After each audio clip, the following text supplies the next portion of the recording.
नमस्कार, आप देख रहे हैं प्रदेश का सबसे भरोसेमंद news channel India news Rajasthan और मैं हूं आपके साथ आयुष चतुरांश। बड़ी बहस में आज बात होगी यूक्रेन में फंसे भारतीय छात्रों की। रूस और यूक्रेन के बीच हालात लगातार तनावपूर्ण हो रहे हैं। दुनिया के दो देश युद्ध के मुहाने पर खड़े हैं और किसी भी वक्त जंग का ऐलान हो सकता है। ऐसे में यूक्रेन में फंसे 18,000 भारतीय छात्र सरकार से अब मदद की गुहार लगा रहे हैं। इनमें से ज्यादातर मेडिकल के छात्र हैं जो कि यूक्रेन में पढ़ाई के लिए गए हैं। इसी कड़ी में झालावाड़ के रहने वाले 3 मेडिकल के छात्र फ्लाइट का 3 गुना किराया देकर के अपने वतन वापस लौटे हैं, लेकिन जो लोग वहां पर फंसे हुए हैं उनके परिजन इस समय परेशान हो रहे हैं। रूस यूक्रेन में जंग, 20,000 भारतीयों पर जान का संकट, घर वापसी के इंतजार में ही हजारों लोग। युद्ध हुआ तो बदल जाएगा भूगोल।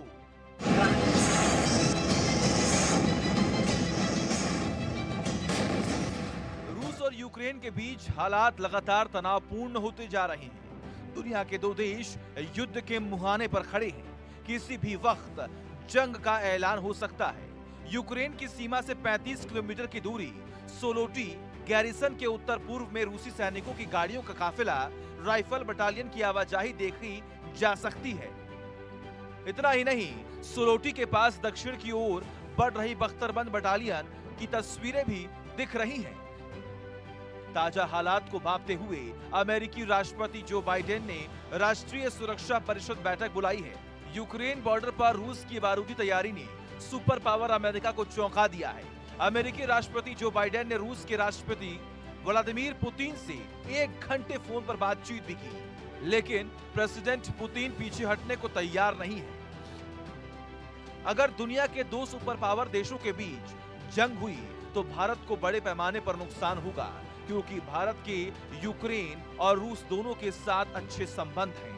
इस वक्त यूक्रेन में 20,000 भारतीय लोग हैं, जिनमें से 18,000 छात्र हैं। इनमें से अधिक वहां मेडिकल की पढ़ाई करने के लिए गए हैं। इन लोगों ने सरकार से मदद की गुहार लगाई है। इसी बीच नागरिक विमानन मंत्रालय ने एक अहम फैसला लेते हुए भारत और यूक्रेन के बीच उड़ानों पर लगी पाबंदी को हटा दिया है। भारत ने एयरलाइंस को इजाजत भले ही दे दी हो, लेकिन अभी तक एयर इंडिया का कोई भी विमान यूक्रेन की उड़ान नहीं भर सका है। यूक्रेन की राजधानी कीव में भारतीय दूतावास की ओर से वहां रह रहे भारतीयों के लिए एडवाइजरी भी जारी कर दी गई है। कहा गया है कि यूक्रेन में वर्तमान परिस्थितियों को देखते हुए सभी भारतीय छात्रों और नागरिकों को सलाह दी जाती है कि वे फिलहाल यूक्रेन छोड़ दें। भारतीय दूतावास की ओर से कहा गया है कि कमर्शियल फ्लाइट और चार्टर फ्लाइट्स उपलब्ध हो सकती हैं। भारतीय छात्रों को सलाह दी जाती है कि वे चार्टर्ड फ्लाइट के अपने कॉन्ट्रैक्टर से लगातार कांटेक्ट में रहें। साथ ही दूतावास के फेसबुक, वेबसाइट और ट्विटर पर अपडेट के लिए बने रहें। इस वक्त यूक्रेन में राजस्थान के कई छात्र फंसे हुए हैं। कुछ छात्र पिछले 2 दिनों में शारजाह के रास्ते भारत पहुंचे हैं। यूक्रेन को लेकर दुनिया की दो महाशक्तियों अमेरिका और रूस के बीच हालात बेहद तनावपूर्ण हो गए हैं, लेकिन इस समय दुनिया की नजर भारत पर ही टिकी है। पूरा विश्व जानना चाहता है कि अगर रूस और यूक्रेन के बीच अदावत छिड़ी तो भारत किसकी तरफ होगा, क्योंकि ये लड़ाई यूक्रेन के नाम पर रूस और अमेरिका के बीच होगी। बारूद उगलते टैंक, मिसाइल बरसाते S-400 और समंदर को चीरते वॉरशिप, जल से लेकर जमीन और आसमान तक ये सब कुछ महायुद्ध की ओर इशारा कर रहे हैं। यूक्रेन को लेकर दो सुपर पावर देश रूस और अमेरिका आमने सामने आ चुके हैं। अमेरिकी बॉम्बर यूरोप में गश्त लगा रहे हैं, वह रूस ने भी हाइपरसोनिक मिसाइलें तैनात कर दी हैं। Bureau report, India news, Rajasthan.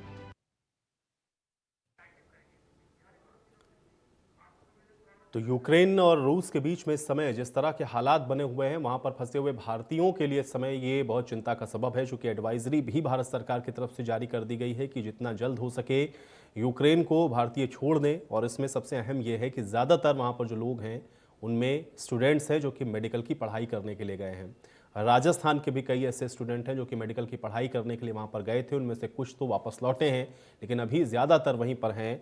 और ऐसे में एक बड़ी समस्या ये भी आ रही है क्योंकि फ़्लाइट्स का जो किराया है वो 3 गुना ज़्यादा हो गया है और ऐसे में उनके सामने ये संकट है कि ये 3 गुना ज़्यादा किराया दे करके उनको अपने वतन की वापसी करनी पड़ेगी। बहरहाल दूतावास से संपर्क में रहने की हिदायत दी गई है, लेकिन जिस तरह से दो देशों के बीच में समय जंग के हालात बने हुए हैं, ये विश्व युद्ध के आसार के तौर पर भी इसको देखा जा रहा है और अगर दोनों देशों के बीच में जंग होती है तो फिर इसके वैश्विक तौर पे परिणाम क्या होंगे वो ही बहुत अहम है। लेकिन उन सब के बीच में जो सबसे अहम है वो ये है कि वहाँ पर जो फंसे हुए भारतीय हैं उनको किस तरह से भारत सरकार वहाँ से निकालती है या वो वापसी अपने वतन की कैसे कर पाएंगे, उनके सामने अभी चुनौतियाँ क्या हैं और क्या चैलेंजेस हैं, किन दिक्कतों का सामना उनको वहाँ पर करना पड़ रहा है, ये सवाल बहुत अहम है। चूँकि तकरीबन 20,000 से ज़्यादा ऐसे लोग हैं जो कि बताया जा रहा है भारतीय हैं यूक्रेन के अंदर और सर्वाधिक संख्या ये है मेडिकल स्टूडेंट्स की।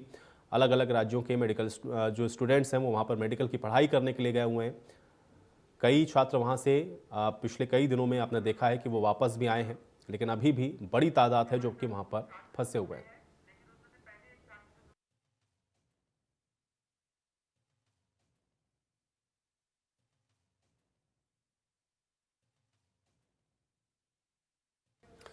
तो यूक्रेन से आपको बता दें कि लगातार वापसी हो रही है, लेकिन कुछ छात्र ऐसे भी हैं जो कि यूक्रेन में फंसे हुए हैं। तो आज ऐसे ही कुछ छात्रों के साथ हम बात करेंगे, आज चर्चा करेंगे उनके साथ ही। सना कुरैशी हमारे साथ सबसे पहले जुड़ी हुई हैं, यूक्रेन में फंसी हुई छात्र हैं। सना, सबसे पहले तो आपसे मैं जानना चाहूंगा कि आप अभी वहां यूक्रेन में हैं, किस तरह के वहां पर हालात हैं और क्या दिक्कतों का सामना आपको वहां पर करना पड़ रहा है, इसको बताएं आप। जी सर, यहाँ पर रोज हमें नई नई न्यूज़ देखने को मिलती है। यहाँ पे सिचुएशंस खराब चल रही हैं अभी बहुत। और अभी हम यूक्रेन में ही हैं और कल ही हमारी फ़्लाइट है 22 को। तो हम लोग यहाँ से 5 बच्चे हैं जो हम लोग यहाँ से निकल जाएंगे। लेकिन यहाँ पे सिचुएशंस बहुत ख़राब चल रही हैं अभी, तो दिक्कतों का सामना सब बच्चों को करना पड़ रहा है। और बहुत से बच्चे अभी तक यहाँ पर फंसे हुए हैं, उनकी फ़्लाइट्स टिकट बुक नहीं हो पा रही हैं क्योंकि प्राइस के चलते कुछ लोग बुक नहीं कर पा रहे हैं और ऐसा ही कुछ सिचुएशंस यहाँ पर हैं। सना, जो जी सबसे बड़ी दिक्कत आ रही है वहां से वापस अपने देश लौटने में वो क्या है? क्या फ्लाइट्स के टिकट ज्यादा हैं या लोग बुक नहीं करवा पा रहे हैं या कुछ और दिक्कतें भी वहां पर आ रही हैं, कोई कोऑर्डिनेशन वहां पर नहीं हो पा रहा है? असल समस्या है क्या वहां पर, इसको अगर थोड़ा सा और बताएं आप। सबसे पहली समस्या सर ये है कि जो हमारी यूनिवर्सिटी में जो क्लासेस हैं बच्चों का उस बात का भी प्रेशर है कि अगर बच्चों की क्लास ऑफलाइन हो जाएगी तो बच्चे कैसे वापसी करेंगे, क्योंकि प्राइस इतनी ज़्यादा है फ्लाइट्स की।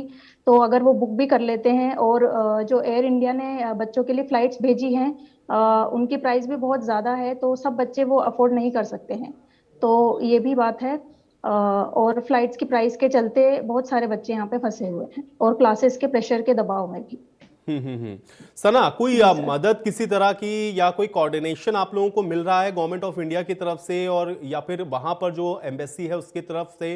मतलब कोई ऐसा तो दिक्कत नहीं है कि कोई कोऑर्डिनेशन में प्रॉब्लम हो रही हो, इस वजह से आप लोगों को बड़ी मुसीबतों का सामना वहां पे करना पड़ रहा है?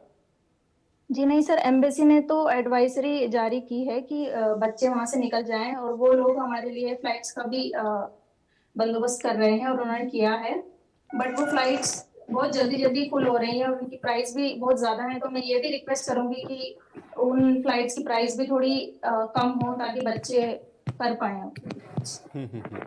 सना, जी अपने सर। बारे में तो आप बताएं थोड़ा सा कि एक तो आप यूक्रेन में कब से हैं और इस समय की जो स्थितियां हैं उसमें आप अपने आप को कैसा महसूस कर रही हैं? क्या आपको लग रहा है कि आपको बहुत जल्द से जल्द आ जाना चाहिए? और दूसरा, जिनके साथ आप लौट रहे हैं, थोड़ा अगर उनके बारे में भी बता पाएं, कितने लोग हैं, आप कहाँ से हैं, राजस्थान में कहाँ से हैं? थोड़ा अगर इस विषय को और अच्छी तरीके से आप बता पाएं हमारे दर्शकों के लिए।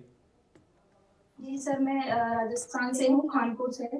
और मेरे साथ 4 बच्चे और हैं, मेरी फ्रेंड है अल्फिया, फैजल, जैद, शाश्वत। सब हम लोग कल हमारी फ्लाइट है तो हम लोग यहाँ से निकल जाएंगे। लेकिन हम अभी भी डरे हुए हैं कि हम निकले और उससे पहले अगर कुछ सिचुएशन ज्यादा खराब हो जाए तो उस वजह से भी डरे हुए हैं।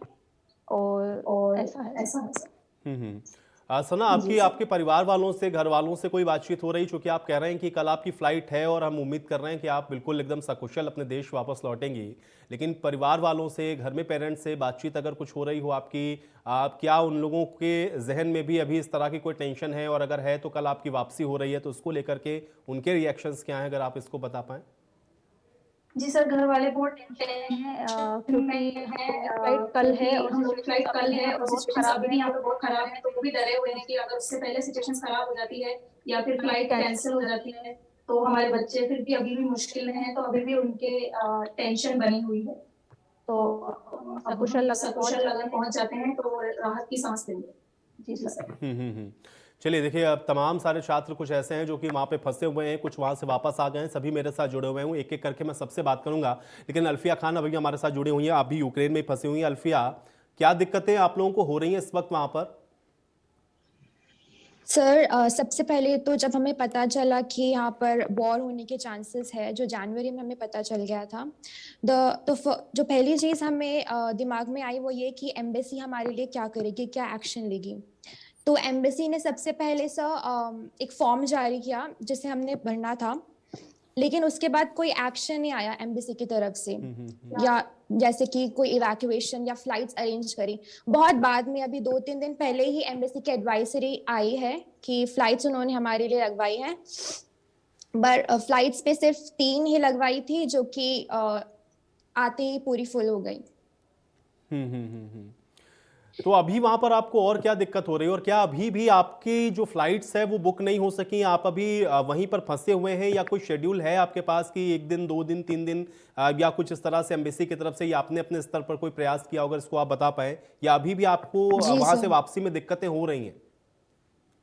सब पहले तो हमने एम्बेसी का वेट किया कि एम्बेसी या तो हमारे लिए कुछ अरेंज करे, लेकिन फिर जब हमें लगा कि हमें ही कुछ करना पड़ेगा, तो अब हमने फ्लाइट्स बुक करवा ली है और हमारी कल की फ्लाइट है।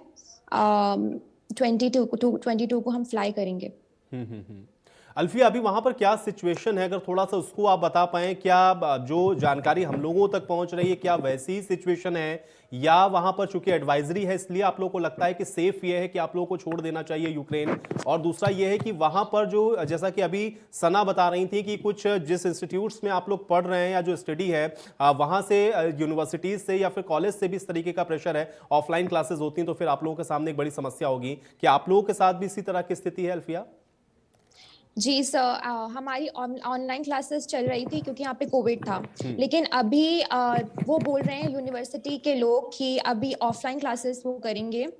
पता नहीं क्यों, लेकिन अब जब बच्चों ने डिमांड की है कि ऑनलाइन क्लासेस हमें चाहिए क्योंकि हम घर जाना चाहते हैं, यहाँ पे वॉर की सिचुएशंस बन रही है, तो वो अब सोच रहे हैं ऑनलाइन क्लासेस के बारे में। लेकिन अभी तक तो उन्होंने यही बोला था कि नेक्स्ट मंथ से ऑफलाइन क्लासेस होगी और सभी बच्चों को यही रहना है।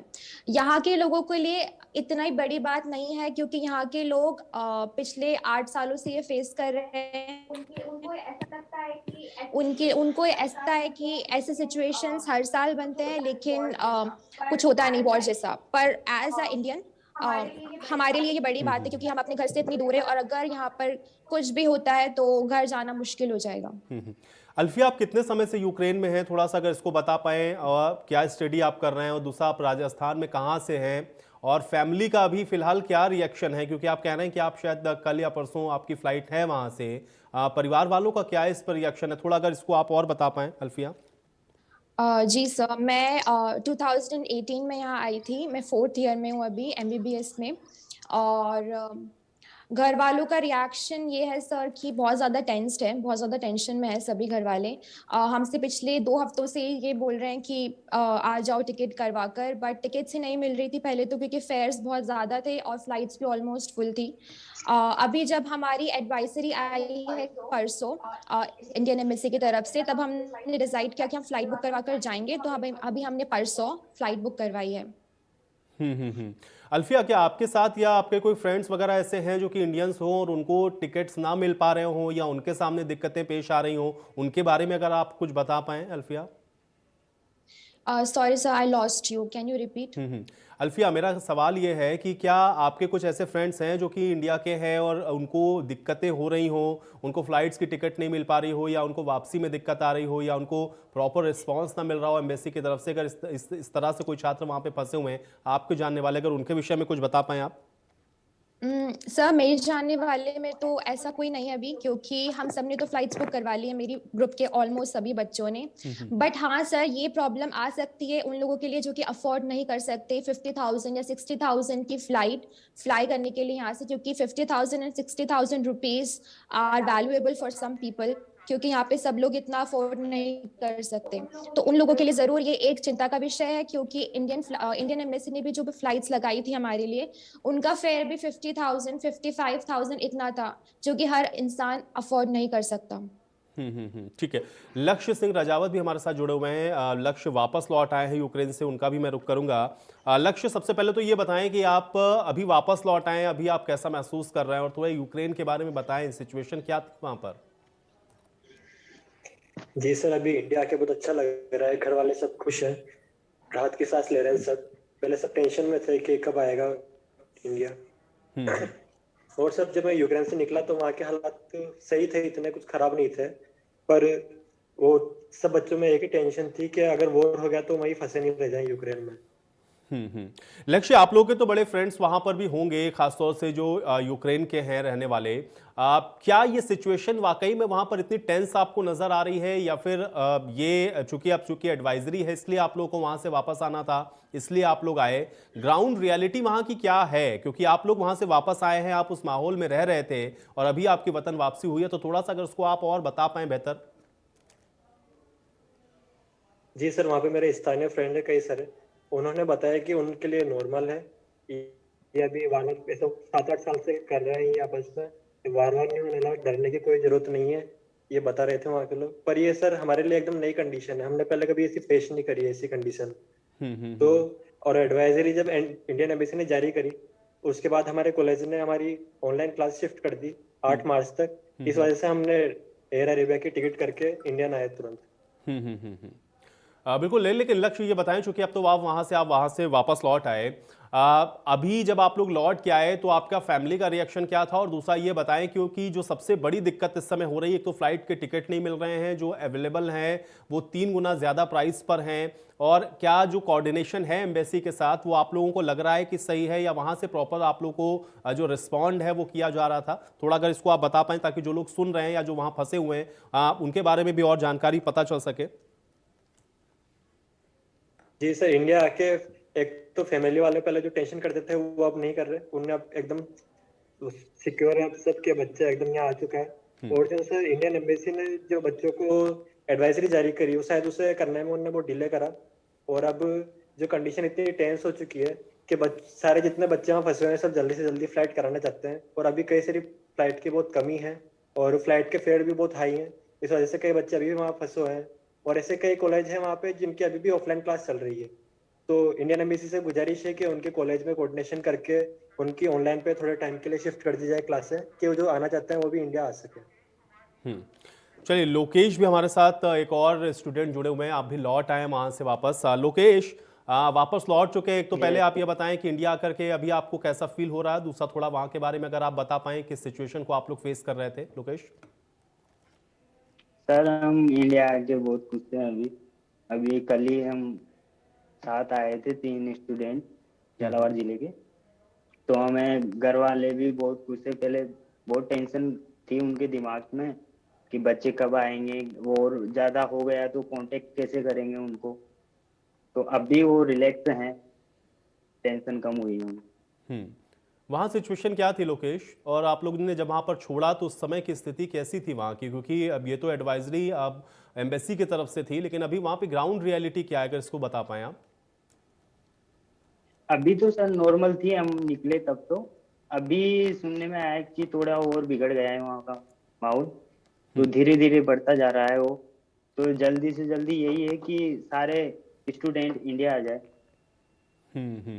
चलिए, मोहम्मद फैजल खान भी हमारे साथ जुड़े हुए हैं, एक और स्टूडेंट हैं, अभी वापस लौट चुके हैं। फैजल, आप कैसा महसूस कर रहे हैं? एक तो आप अपने वतन वापसी कर चुके हैं, दूसरा ये है कि वहाँ के बारे में अगर बता पाएं कुछ, और आपके साथ भी क्या कुछ और स्टूडेंट भी वहाँ से लौटे, अगर उनके विषय में भी आप बता पाएं तो। फैजल जी सर, फिलहाल मैं आपको बताना चाहूंगा कि मैं अभी यूक्रेन में ही हूँ, मैं नहीं आ पाया हूँ, मेरी कल की फ्लाइट है। अच्छा। तो कल मैं इंडिया वापस आ रहा हूँ। अभी मैं यूक्रेन में हूँ, हमें रोजाना जब हमारी सुबह होती है तो हमें एक नई न्यूज देखने को मिलती है। वो न्यूज कभी कभी पॉजिटिव होती है, कभी कभी नेगेटिव होती है। हम्म। हमें कभी मिलता है कि कुछ नहीं होने वाला, कभी कभी लगता है कि बहुत कुछ होने वाला है। हर दिन एक डर का माहौल रहता है, पढ़ाई पे फोकस बिल्कुल भी नहीं कर पा रहे हैं। जो पहले माहौल था वो बिल्कुल अब नहीं है।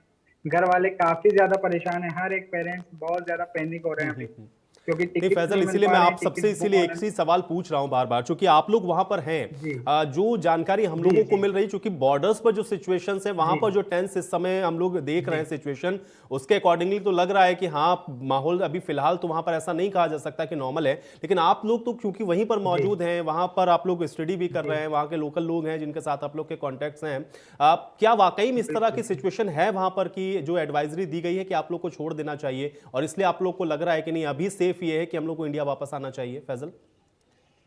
जी सर, जो एडवाइजरी जो इंडियन एम्बेसी की तरफ से आई थी, वो एक तो आने में उसने काफी टाइम लगा दिया। हम पहले से प्लान कर रहे थे कि हम यहाँ से चले जाते हैं, क्योंकि अदर्स कंट्रीज जो हैं, जैसे बहुत सारी कंट्रीज, नेदरलैंड, जर्मनी, उन्होंने काफी पहले अपने जो सिविलियंस थे उन्हें यहाँ से निकाल लिया।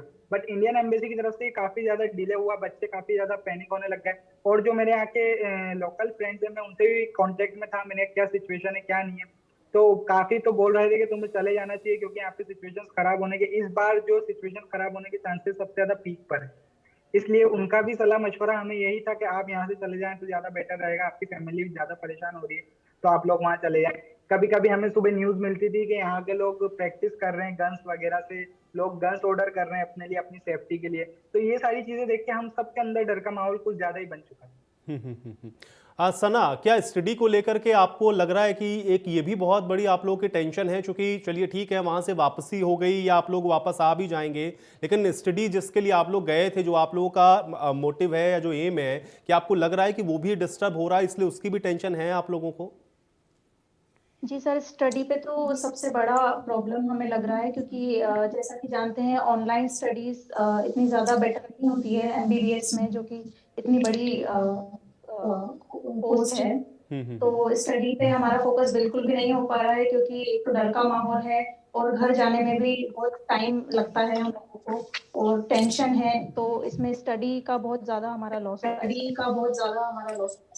सना, अभी आप लोगों को क्या वहां से ऑल्टरनेटिव दिया गया? अगर आप लोग इंडिया वापस भी आ जाते हैं तो कंटिन्यू आप लोग कैसे करेंगे? ऑनलाइन क्लासेस अभी आप लोगों की रेगुलर रहेंगी, यहां से आप लोग उसको अटेंड कर पाएंगे, या फिर अगर ऑफलाइन होता है तो फिर उसके लिए क्या कोई इंतजाम आप लोगों के लिए, या कोई आप लोगों के पास इसकी जानकारी जो कि आपको यूनिवर्सिटीज से दी गई हो, कि फिर वो मैनेज कैसे करेंगे आप लोग? जी, हमें यूनिवर्सिटी से जो जानकारी दी गई है वो ये है कि अभी 8 मार्च तक हमारी ऑनलाइन क्लासेस का बोल दिया गया है। तो अभी हम लोग यहाँ से जाना ही सेफ महसूस कर रहे हैं। फिर अगर हमारी ऑफलाइन हो जाती है तो फिर हमें शायद आना भी पड़े वापस, लेकिन हम ये सोच रहे हैं कि हम सिचुएशंस को देख के ही वापसी करें यूक्रेन में। तो अभी हम जाना ही सेफ महसूस कर रहे हैं सर। अल्फिया, स्टडी को लेकर के टेंशन है आप लोगों को, और अगर वहां से वापसी आपकी हो भी रही है तो आगे का प्लान क्या है, कैसे कंटिन्यू करेंगे आप लोग इसको?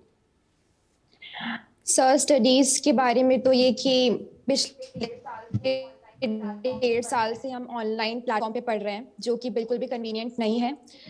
इजी लगता है ऑनलाइन घर पे बैठे बैठे पढ़ लेंगे, लेकिन as a medical practical skills बहुत ज़्यादा ज़रूरी है, जो कि हमें बिल्कुल नहीं मिली है पिछले 1.5 साल से। और अभी भी वॉर की वजह से यहाँ पर ऑनलाइन क्लासेस की डिमांड कर रहे हैं सब, जो कि एक बहुत ही नेगेटिव पॉइंट है हमारे लिए।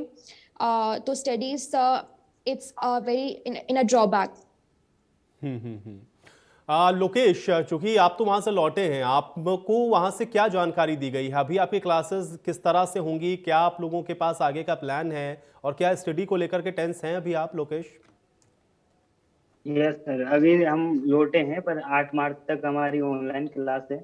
इसके बाद ऑफलाइन करेंगे तो उसमें दिक्कत हो सकती है, पर ऑफलाइन का नुकसान हमें झेलना पड़ रहा है वो, क्योंकि ऑफलाइन ऑनलाइन में काफी अंतर होता है। और उसमें ऑफलाइन में तो ये है कि आप प्रैक्टिकल करके देखते हैं, यहाँ पे ऑनलाइन में वीडियो रिकॉर्डिंग की तरह है वो। हर मैदान में वही है कि मैदान में नहीं उतरोगे जहाँ तक कुछ नहीं है। लक्ष्य, आप भी वीडियो तो देख के कोई भी गेम नहीं खेला जा सकता। जी जी जी जी, बिल्कुल बिल्कुल। लक्ष्य, आप भी वापस लौटे हैं, आपकी भी स्टडी को लेकर के अभी क्या है, और किस तरीके से आगे इसको कंटिन्यू आप लोगों को करना है? क्योंकि अभी तो कुछ भी समझ में नहीं आ रहा वहां से कि जो सिचुएशन है वो नॉर्मलाइज कब तक होंगी या क्या रहेगा अभी आगे। तो अभी स्टडी को लेकर के क्या प्लान है, और क्या इसको लेकर के टेंस हैं अभी आप?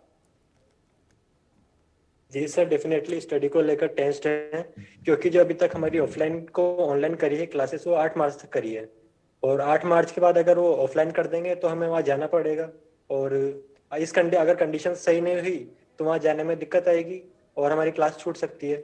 और अगर ऑनलाइन करेंगे तो ऑनलाइन भी इतना अच्छा पढ़ाई नहीं होती, ऑफलाइन में अच्छी तरह समझ में आता है, आप चीज़ प्रैक्टिकल कर सकते हो, हर चीज़ कर सकते हो, बट ड्रॉबैक है वो उस चीज़ का कि आप ऑफलाइन अटेंड नहीं कर पा रहे, वहाँ की कंडीशन ही कुछ ऐसी है अभी।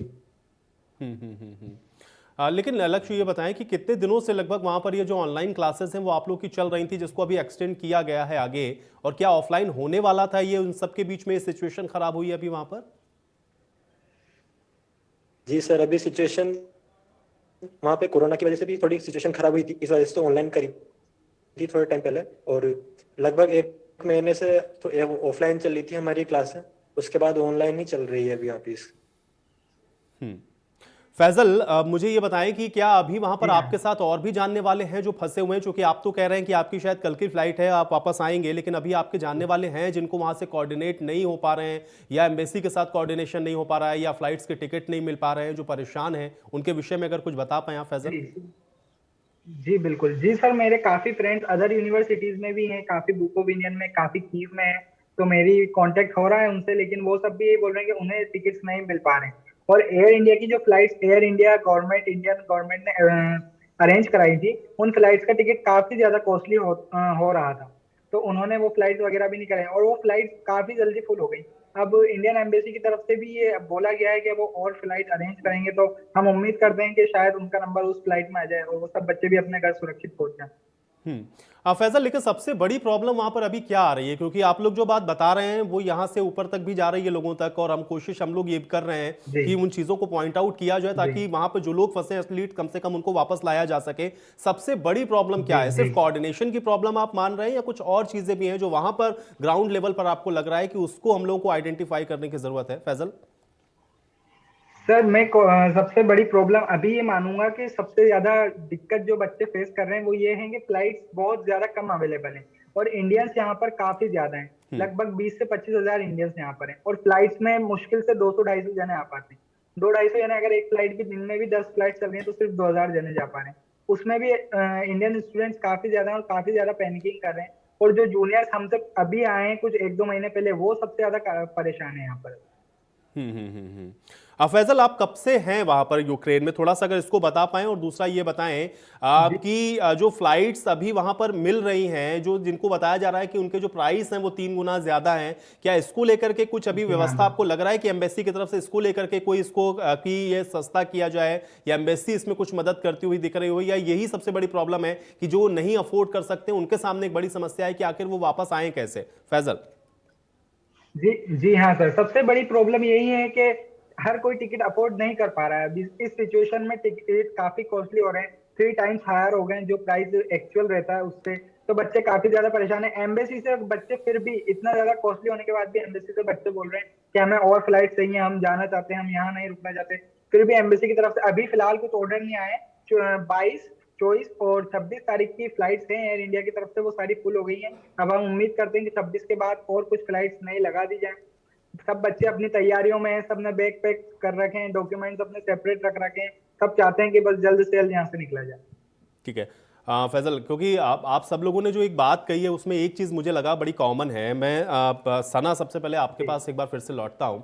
सना, ये बताएं, जो कि आप लोगों ने कहा कि वहाँ के जो लोकल लोग हैं या जो लोकल स्टूडेंट्स हैं उनके लिए ये बड़ा नॉर्मल है, क्योंकि वहाँ पर पिछले 7-8 साल से हर बार कुछ इस तरीके का होता है, लेकिन इस बार ऐसा क्यों लग रहा है वहां पर कि वॉर जैसी सिचुएशन बन रही है, या फिर वहां से वापस आ जाना चाहिए, या एम्बेसी इसको लेकर के एडवाइजरी जारी कर रही है? थोड़ा सा इसको अगर आप समझा पाए कि इस बार क्या वाकई में है टेंस कुछ चीजें, या बहुत कुछ चीजें ऐसी हैं जो 8 सालों में ऐसा लग रहा है कि बदल गई हैं, शायद इस वजह से वहां पर ये जो सिचुएशन है वो बनती हुई दिख रही है? क्योंकि आप सबने ये कहा कि वहां के लोकल जो लोग हैं उनके लिए कोई बहुत ज्यादा ऐसा टेंस सिचुएशन वहां पे उनको नजर नहीं आती। सना सर, यहाँ के लोगों के लिए ये सब नॉर्मल है, क्योंकि यहाँ पे 3-4 साल से ये वॉर की बात हो रही है, तो यहाँ के लोग तो यही सजेस्ट कर रहे हैं कि यहाँ से नहीं जाया जाए, क्योंकि ये नॉर्मल उन लोगों के लिए है। बट इतने सालों में ये पहली बार ऐसी सिचुएशन है जब बॉर्डर पे इतने सारे ट्रूप्स, इतने सारी मिसाइल्स वगैरह सब तैनात हैं, तो उस वजह से माहौल यहाँ पे बिगड़ता हुआ नजर आ रहा है जो इंडियंस हैं उन्हें, क्योंकि उनके लिए सिचुएशन पहली बार है, तो हम लोगों के लिए ये प्रेशर वाला माहौल है, तो इसीलिए हम यहाँ से निकलना चाहते हैं। बट यहाँ के लोगों के लिए ये नॉर्मल है, बट हम यहाँ से निकलना ही सेफ समझ रहे हैं। बिल्कुल नहीं सर ना, क्योंकि लेकिन आप borders तो पे बहुत ज्यादा- दो चार हो रहे हैं और आपने तो कहा भी कि आपकी भी फ्लाइट है अभी आप आने वाले हैं। लेकिन एक अगर सवाल मैं आपसे ये जानना चाहूँ, जो सबसे बड़ी प्रॉब्लम आपको वहाँ पर क्या लग रही है, क्योंकि आप तो उन सारे चैनल्स से होते हुए अब आपने अपनी वापसी को एक तरीके से इंश्योर किया है, सबसे बड़ी प्रॉब्लम आपको क्या लग रहा है कि वहाँ पर ये प्रॉब्लम है जिसको अभी इमीडिएट आपको लगता है कि इसको तुरंत दूर करना बहुत जरूरी है, जो और लोग फंसे हैं उनके लिए? सना, तुरंत दूर जो प्रॉब्लम करना जरूरी है वो है फ्लाइट्स, क्योंकि फ्लाइट्स बहुत कम अवेलेबल है, जैसा कि फैजल ने हमें बताया। तो फ्लाइट्स की कमी के चलते बहुत सारे बच्चे यहाँ पे फंसे हुए हैं, तो मेरी यही रिक्वेस्ट है कि फ्लाइट्स और भेजी जाएं ताकि बच्चे जल्दी से जल्दी इंडिया पहुंच पाएं और अपने आप को सेफ महसूस कर सकें सर। और जी सर। अल्फिया आपसे भी मेरा यही सवाल है कि वहां पर आपको क्या नजर आया, सबसे बड़ी प्रॉब्लम क्या फ्लाइट की है कि फ्लाइट की अवेलेबिलिटी कम है, इस वजह से ये जो सिचुएशन है वो और ज्यादा हमको लग रहा है कि वर्स होती हुई दिख रही है, या कुछ और चीजें भी हैं जहां पे आपको लग रहा है कि पॉइंट टू पॉइंट अगर इसको हम लोग धीरे धीरे दूर करें तो बहुत जल्दी या बहुत स्मूथली वहां पर जो लोग फंसे हैं उनको हम लोग वहां से वापस ला सकते हैं? सर, एक तो फ्लाइट्स की अवेलेबिलिटी एक बहुत बड़ा इश्यू है, क्योंकि फ्लाइट्स अवेलेबल बहुत कम है और फेयर्स बहुत ज़्यादा है फ्लाइट्स के। तो अगर वो इंडियन एम्बेसी या इंडियन गवर्नमेंट हमारे लिए कर पाए तो यहाँ से बहुत सारे लोग पहले यहाँ से जा पाएंगे। पर सेकेंड सर, मैं ये बोलना चाहूँगी कि चलिए अल्फिया, मुझे लग रहा है कुछ शायद नेटवर्क का इशू है, आपसे मेरा संपर्क टूट गया है। आप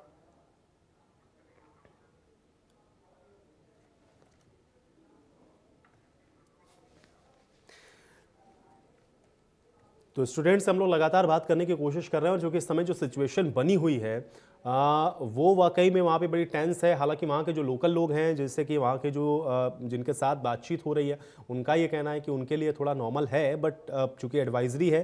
दूसरा, जो बॉर्डर के ऊपर जो सिचुएशंस बनी हुई हैं, जहाँ पर आप देख रहे हैं कि ट्रूप्स हैं वहाँ पर मिसाइल्स हैं, इस तरीके की जो सिचुएशन बॉर्डर पर है, जाहिर बात है कि जो अलग अलग देशों से लोग वहाँ पर हैं उनको वहाँ पर जो परेशानी है वो हो रही है, और इसलिए भी एडवाइजरी जारी की गई, और एम्बेसी ने भी एडवाइजरी जारी की है, भारत सरकार की तरफ से भी एडवाइजरी है कि भारतीय वहाँ यूक्रेन को छोड़ दें, क्योंकि कभी भी सिचुएशन वहाँ पे ख़राब हो सकती है। तो ऐसे में अब सबसे बड़ी समस्या, या आप कह सकते हैं कि बड़ा चैलेंज है इस समय भारत सरकार के सामने भी, क्योंकि वहाँ पर जो छात्र हैं या फिर वहाँ पर जो लोग रह रहे हैं, इंडियंस हैं, उनको वहाँ से भारत वापस लाना, और इसके लिए जो प्रयास जिस स्तर पर होने चाहिए, क्या वो प्रयास उस स्तर पर हो रहे हैं, ये भी सवाल है बहुत महत्वपूर्ण। क्योंकि ज़्यादातर आप देख रहे हैं जितने भी स्टूडेंट जुड़े हुए थे, उनका ये कहना है कि एक सबसे बड़ी प्रॉब्लम, कॉमन प्रॉब्लम जिसको आप कह सकते हैं, वो ये है कि फ़्लाइट्स वहाँ पर अवेलेबल नहीं है। यानी कि जो फ़्लाइट्स आ रही हैं वो नाकाफ़ी हैं, लोगों की संख्या बहुत ज़्यादा है। अगर एक दिन में 3 से 4 फ्लाइट्स भी आ रही हैं तो उसमें आप 1000 आदमी से ज़्यादा को वहाँ से इवैक्यूएट नहीं कर सकते हैं, और इसलिए आप देख रहे हैं कि ये जो प्रॉब्लम है वो और ज़्यादा वहाँ पर बढ़ती हुई दिख रही है, क्योंकि लोग टेंस हैं, सिचुएशन कभी भी ख़राब हो सकती है, और इसलिए वहाँ से वापसी के लिए लोग लगातार प्रयास कर रहे हैं।